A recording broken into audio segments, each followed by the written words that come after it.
السلام عليكم ورحمة الله وبركاته داود يا سو دوادا صاحبada ku xiran channelkayga YouTube-ka iyo sidoo kale boggayga Facebook-ga sidoo kale bogga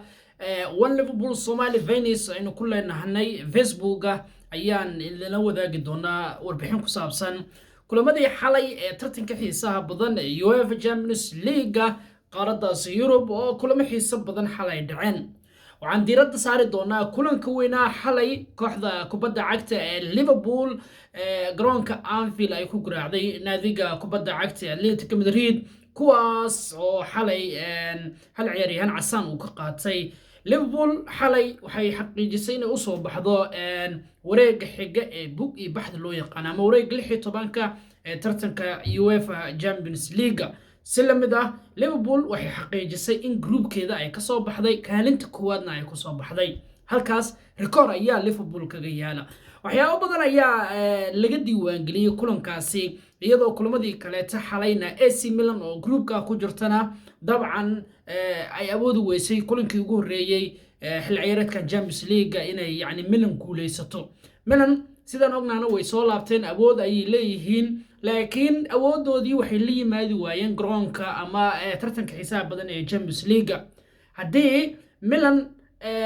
ay ka maqneed muddo tartanka xisaab badan ee Champions League dabcan waxa la dhihi karaa Milan way ilowday in calashan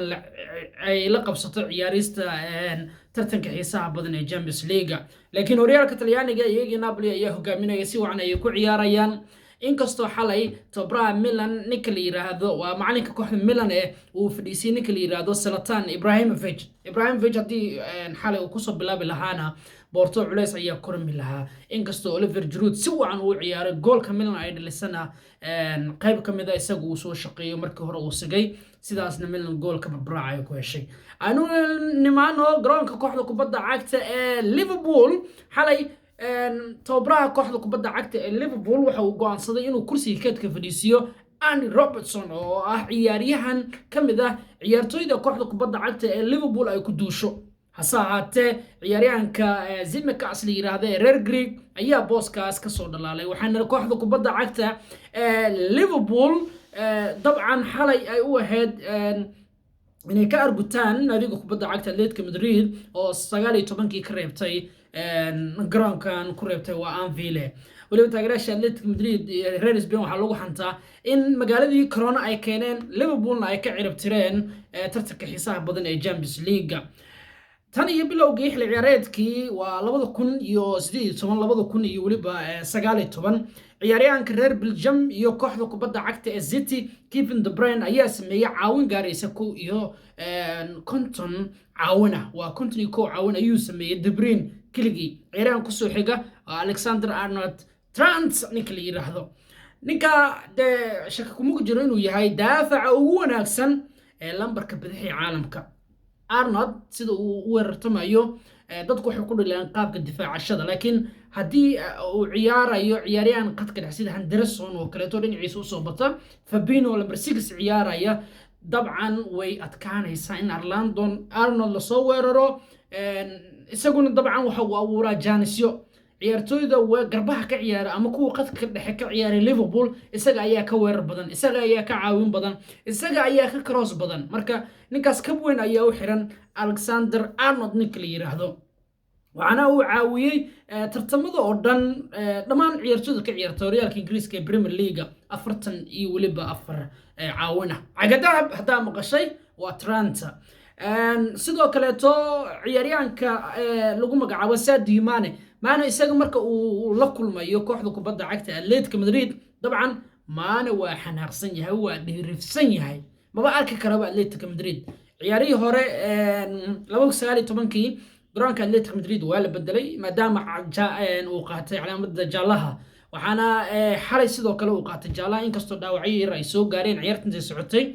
Atletico Madridna dabcan waxay ciyaaraan ciyaar adag oo ay ku dheehan tahay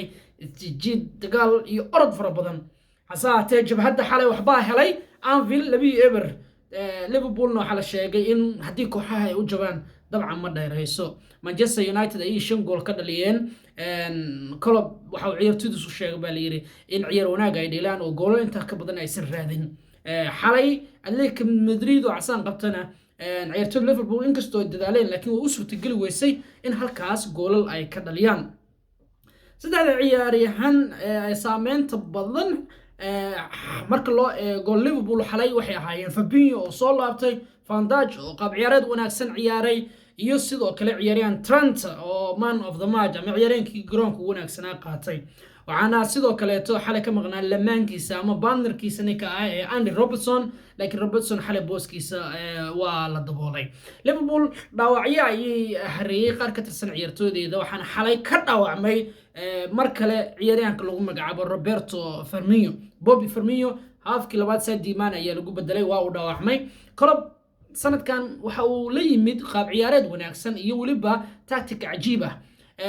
wixii ka horeeyay xil ciyaareedkii hore iyo kii ka sii horeeyaba Liverpool inta badan waxay adeegsan jirtay ama Klopp uu adeegsan jiray ilaa 11 nin oo leen ah laga yaabaa hal ama labo inuu halka bedel ka sameeyo laakiin hadda wuxuu adeegsadaa dhammaan ciyaartooydiisa xalay waxa ciyaaray Matip labadii ciyaar ee ka horeysay Premier League muusan ciyaarin Champions League oo waxa ciyaaray Ibrahim Kanote Fabinho ayaa soo laabtay Jones waa uu maqan yahay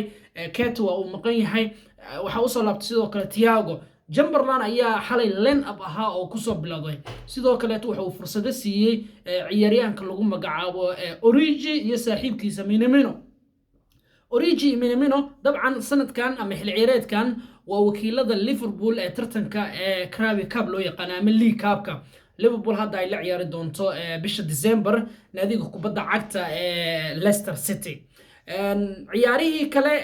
xalay dhacay Inter Milan xalay waxay soo garaaceen kooxda yar ee FC Sharif la yiraahdo Inter iyo macalinkeeda Inzaghi waxay doonayaan inay soo baxaan wareegan ay ka soo baxaan maadaama kooxda groupkooda ku jirtay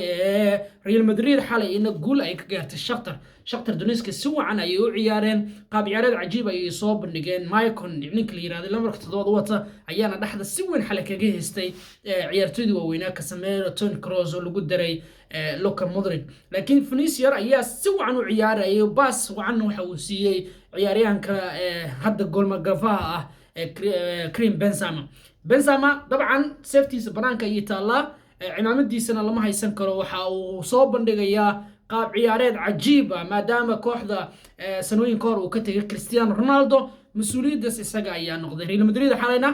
kooxdii ugu horeysay kun gool dhalisay ay noqotay tartanka xiisaha badan ee UEFA Champions League subax kasta hadduu ilaahay qadaro warbixin ayaan idinla wadaagi doonaa oo dhinaca ciyaaraha ku aadan anagoo sidoo kale idiin soo dhigi doona boggayga Facebooka arjeenaya saaxiibadu inay sii share gareyn doonaan iyo barta YouTube-ka aan ku leeyahay soo dhawaada saaxiibayaal waa saaxiibkiin Cabdirashiid Qanci oo idin leh isboorti horumar ah